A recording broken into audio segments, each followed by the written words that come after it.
Chers amis auditeurs, bonjour. À Bruxelles, les choses bougent.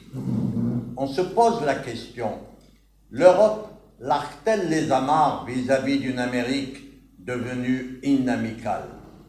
À l'heure du découplage entrepris bruyamment avec la Chine, les Européens prennent de plus en plus leur distance d'un allié de moins en moins allié. Les frictions se multiplient entre Américains et Européens, en particulier face à la puissance chinoise. En cette année 2020, on ne parle plus de divorce, mais de découplage, qu'en termes diplomatiques, ces choses sont dites. Comme chacun sait, rien ne va plus entre Washington et Pékin en cette année 2020. L'amitié naissante entre Américains et Chinois a fait rapidement long feu et a fait place à une confrontation voulue et assumée par les États-Unis. Une Chine devenue rivale économique et idéologique, agressive et décomplexée, au dire du président américain Donald Trump. Mais comme une conséquence logique, un autre découplage insidieux se profile, celui des États-Unis avec l'Europe.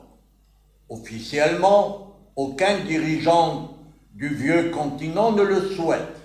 Washington demeure l'allié essentiel au sein de l'OTAN pour l'heure. On temporise en espérant une normalisation possible en cas de victoire de l'ancien vice-président Joe Biden à l'élection présidentielle de novembre. Mais pour l'immédiat, les contentieux se multiplient avec l'allié Trump. Le mépris et la brutalité sont à sens unique. Les Européens, sacrifiés sur l'autel de America First, comprenez l'Amérique d'abord, sont forcés de reviser ce qu'ils croyaient acquis. Il y a péril en la demeure en termes de souveraineté et d'autonomie.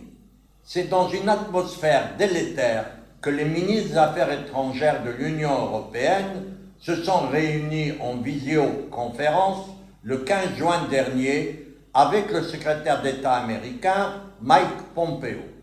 Cette séance n'a nourri aucun espoir de résolution des sujets controversés.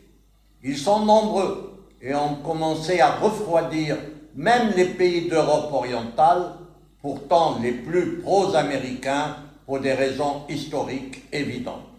Les États-Unis sont sortis de façon unilatérale de la relation transatlantique, dit une source diplomatique française.